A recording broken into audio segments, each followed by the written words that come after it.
муяссар нагардиданд. пушти нарзишҳои воло ҳазорҳо ҷонӣ бохта, манзилу макони хароб гашта, дилҳои бирёну ашки хунчакони пиронсолону ятимон корномаю заҳматҳои фарзандони содиқу бароманди миллат меистанд. маҳз ҳамин хотираҳои талху дастовардҳои оламшумули солҳои охири кишвар ин муқаддасотро барои мо боз ҳам азизтару шарифтар мегардонанд. мутаассифона бархе аз тангназарӣ, бухл, нотавонбинию курдилӣ бо хислату табиати ақрабсифати худ пайваста ҷон мекунанд ки дастовардҳои даврони истиқлолро сарфи назар созанд. волояти қонун ва тартиботи ҳуқуқиро халалдор сохта, дар ҷомеаи кишвар тухми дасиса, иғвою нифоқро аз нав бикоранд.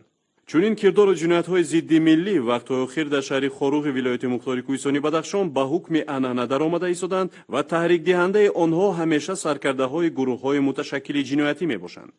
ҳамон гурӯҳҳое ки ба хотири сулҳу суботи ҷумҳурӣ зери хатар нагузоштани ҳаёти сокинони шаҳри хорух чандин дафъа нисбаташон аз ҷониби мақомоти ҳифзи ҳуқуқ ва ниҳодҳои қудратӣ гузашту бахшиданҳо раво дида шуд. онҳо бошанд чунин иқдомоти наҷибонаро танҳо ва танҳо аз даричаи фаҳмиши мафкураи ҷиноятӣ, бемаърифатӣ ва бадахлоқии хоси олами ҷиноятӣ пазируфтаанд.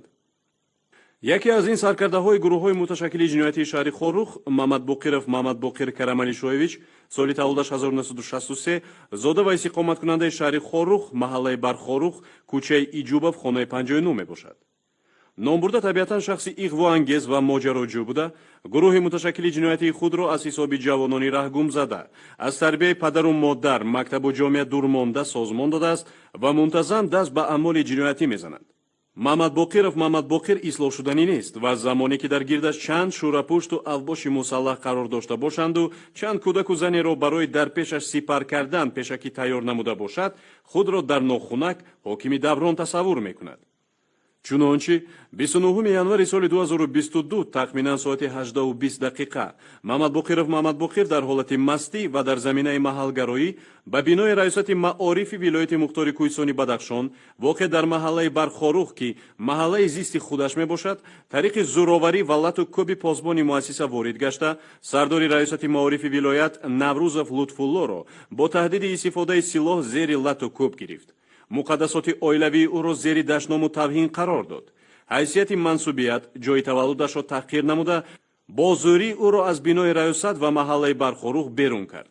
шаби 29 январ соати 8 бегоҳ ба ҷои хоби ман воқеъ дар қабати 4 бинои раёсати маориф ки дар Бархорух ҷойгир шудааст, саркардаи гурӯҳи муташаккили ҷиноятии маҳаллаи хорухи болои шаҳри Хорух, Мамадбоқиров Мамадбоқир дар ҳолати мастӣ зада даромада аз ман пурсид ки та куҷо мешавӣ. дар ин посух гуфтам ман тоҷикам, зодаи ноҳияи Ванҷи Бадахшонам. баъд инро шунида ӯ ба ман дарафтод ва тамоми муқаддасоти ман ба модарам, ба зану фарзандҳоям, авлодам нисбати мардуми Ванҷ даштному ҳақорат карда маро мавриди лату кӯб ва шиканҷа қарор дод. бинобар сабабе ки Мамадбоқир бо худ силоҳи оташфишон дошт, ман ба ӯ сару кор нагирифтам. маро зери шиканҷа маҷбур кард ки таб ванҷи либосота ҷамъ карда аз хорух баромада дафн шав ва аз бино бо таҳдиди силоҳу шиканҷа берун кард. ман маҷбур аз бино ва аз маҳаллаи хорухи боло баромада рафтам. Мамадбоқиров Мамадбоқир хуб медонист ки Наврӯзов Лутфулло дар ин бино танҳост. як зиёиест ки аз пушташ касе нест. худаш танҳост ва барои хонашери майдонғарибе чун Мамадбоқиров Мамадбоқир ҳадафи осону дастрасест. метавонад дар назди чанд ҷавона ки беақле муҷзории худро намоиш диҳад. аз таъсири мастӣ худро ончунон бохтааст ки бузургтарин суннати гузаштагонро аз ёд бурдааст ва дар маҳалли истиқомати худ болои меҳмон як муаллими танҳо, як нафар зиёие ки дур аз зану фарзанд ва наздиконаш ба таълиму тарбияи фарзандони ин диёр машғул аст, даст мебардорад. магар чунин рафтор нишонаи разилтарин ва пасттарини инсонӣ нест? куҷост хислати мардию оини ҷавонмардӣ? ман ба сокинон, зиёён, аҳли ҷамоатчигии шаҳри Хорух муроҷиат мекунам. эй сокинони шаҳри Хорух, ман ку ягон корманди мақомоти ҳифзи ҳуқуқ ё сохтори қудратӣ нестам. ман як омӯзгорам, ба тарбияи насли наврас машғулам. худ қазоват кунед ки ба мани омӯзгор аз ҷониби гурӯҳҳои муташаккили ҷиноятӣ чунин фишору таҳдид ва таъхир раво дониста мешавад. пас вой бар ҳоли он донишҷӯён, вой бар ҳоли он тоҷирону соҳибкороне ки аз ноҳияҳои Дарвозу Ванҷ ва дигар минтақаҳои кишвар ба шаҳри Хорух меоянд, ба онҳо чӣ гуна рафтор мекарда бошанд. من هم ساکین بدخشان هستم. با 5753 آموزگاران ولایت، زیایان، سابقه‌داران، کلانسالان و تمام ساکنان شهر خارق مراجعت کرده میگویم که کنی خیزید یک زیایی را طرفداری کنید. روید همه کسا در نزد خانه محمد باقر اعتراض کنید و او را به مقامات حفظ حقوق بسپارید. تا که همه ما بی‌طرفی میکنیم. بی‌طرفی مگر بی‌شرفی نیست؟ متاسفانه برای یک جنایتکار برمیخیزیم، اعتراض میکنیم، به میدان میاییم، اما برای من یک زیایی که زیر شکنجه و تعقیب قرار گرفتم خاموشید. چرا؟ ҳақ ба ҷониби Наврӯзов Лутфуллост. Куҷоянд онҳое ки барои боздошти ҷинояткорон ба майдон мебароянду бо кафки даҳон аз нағзи ҳуқуқи ҷинояткорон дод мезананд, менависанд, ривоят мебофанду мелофанд. кирдори навбатии ҷинояткоронаи Маҳмад Боқир собит сохт ки ҷойгоҳи илм, фарҳанг, адаб, мактабу маориф дар шаҳри Хоруқ дар кадом сатҳ қарор дорад. ин ҷойгоҳи танҳо Наврӯзов Лутфулло нест. латукӯб таҳқиру тавҳини Наврӯзов Лутфулло, латукӯб таҳқиру тавҳини зиёёни шаҳри Хоруқ ва тамоми Бадахшон аст. зиёёне ки дар баробари чанд авбош хомӯшӣ ихтиёр карданд. خلاصه کردن ممکن است که در خروق علم و فرهنگ زیایی معلم و عالم و دانشمند قدر قیمتی ندارد. اینجا به قانون شک دارند، به مقامات باوری ندارند، موقع زیایان رو دستگیری نمیکنند. برای آنها همه این یک طرف و سخن یک جنایتکار باقی ارزش دارد. برای چی اینقدر پیشروی و دستاوردها را نادیده گرفته از یک اوباش و جنایتکار طرفداری میکنه؟ کنی فرهنگ، کنی معرفت، کنی اور و ناموس. чунин ҷиноятҳо бар зидди аҳли зиё, илму адаб бори аввал нестанд. қисмати ҷабру ситами ҷинояткоронро хомӯшона таҳаммул мекунанд, қисми дигар аз Хоруқ баромада мераванд. зеро дар ин шаҳр саркардагони гурӯҳҳои муташаккили ҷиноятӣ худро соҳиби замину об медонанд. ин шаҳр маркази вилоят нест. Маҳмад Боқиров бар ин ҷинояткор худро соҳиби ин шаҳр меҳисобад. зодаи ванҷу дарвозу ишкошиму ғайраро дар Хоруқ бегона меҳисобад. онҳоро зада аз Хоруқ мебарорад. من نسبت تقدیر نویایش کشیم و مرغاب کار ندارم، لیکن وضعیت همین خیل ادامه یابد، مردمی بانچ درواز تحقیر و شکنجه شوند. من طرفدار اون هستم که همین دو نوعه است یا هیئت ولایت برآمده برشت یا کلاب همراه شوند. این چی کار است؟ این چی تحقیر است؟ اگر همین جنایتکار محمد باقر جزا نگیرد، مجبور میشیم که رفته در غرم یا در کلاب کار و فعالیت کنیم. من از مقامات های حفظ حقوق قاطعانه خواهش مینمایم که نسبت عملهای جنایتکارانه محمد باقر که به شأن و شرف من و در سیمای من به شأن و شرف زیایان و آموزگاران و ساکنان ونج تأخیر نمود، چاره‌های قانونی اندیشیده شود. در عکس حال من به مقامات بالایی کشور شکایت میکنم. 31 январи соли 2022 дар асоси маҳодҳои ҷамъоварда шуда аз ҷониби прокуратураи вилояти мухтори Кӯҳистони Бадахшон нисбати Маҳмад Боқир Карамалишоевич бо дастрасии моддаҳои 328 қисми 2 истифодаи зӯроварӣ нисбати намояндаи ҳокимият, 330 қисми 1 таҳқири намояндаи ҳокимият, 147 қисми 2 банди А вайрон намудани дахлнопазирии манзил ва 189 қисми 2 банди Б кодекси ҷиноятии ҷумҳурии Тоҷикистон барангехтани кинаю адовати маҳалгароӣ парвандаи ҷиноятӣ оғоз гардида тафтиши он идома дорад.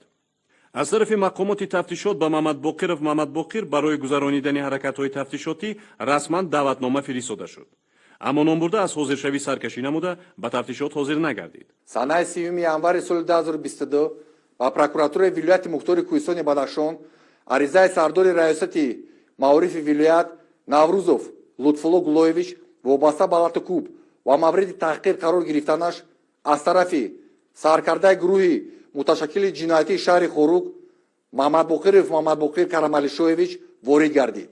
сандиши аризаи мазкур муқаррар намуд ки санаи 29 январи соли ҷорӣ соати 17:00 Маҳмад Боқир бо ду нафар ҳаммаслаконаш дар ҳолати мастӣ бе ягон асосу далел ба бинои раёсати маорифи вилоят даромада Наврӯзов Лутфуллоро ҷустуҷӯ намуда, номбурдаро пайдо накарда, бо истифодаи зӯроварӣ ва таҳқир ба мухофизи бино Мироллоев Шакар сокини маҳаллаи Хоруқи болои шаҳри Хоруқ ҳамла намуда, ӯро аз пой меафтонад.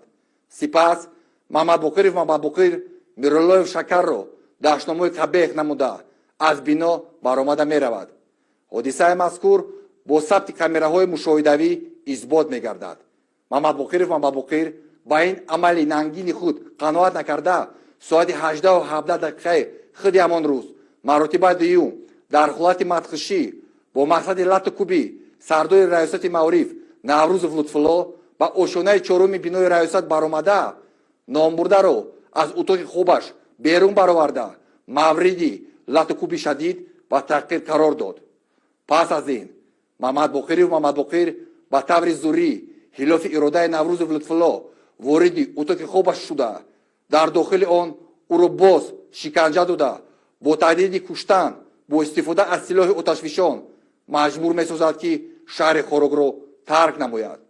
ҳолати мазкур низ бо сабти камераҳои мушоҳидавӣ исбот мегардад.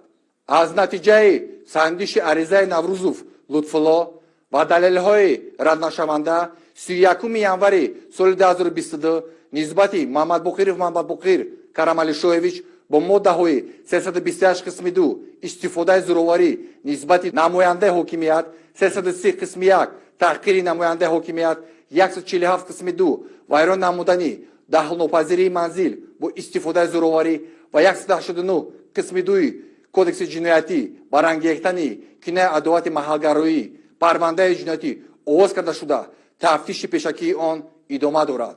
прокуратураи вилояти мухтори Кӯҳистони Бадахшон ба Мамадбоқир барои пурсиш вобаста ба ҳодисаи мазкур расман даъватнома фиристонид, аммо номбурда аз даъват саркашӣ намуда ба мақомоти тафтишот ҳозир нагардид. қазияи мазкур бори дигар собит месозад ки бояд ҳарчи зудтар ба поймолсозии қонуният, бетартибиҳо ва худсарии саркардагони гурӯҳҳои муташаккили ҷиноятӣ дар шаҳри Хорух хотима дода шавад. танҳо волояти қонун метавонад кафили вазъи ороми шаҳри Хорух, рафъи мушкилиҳо ва суботу осудагии сокинони ин шаҳр гардад.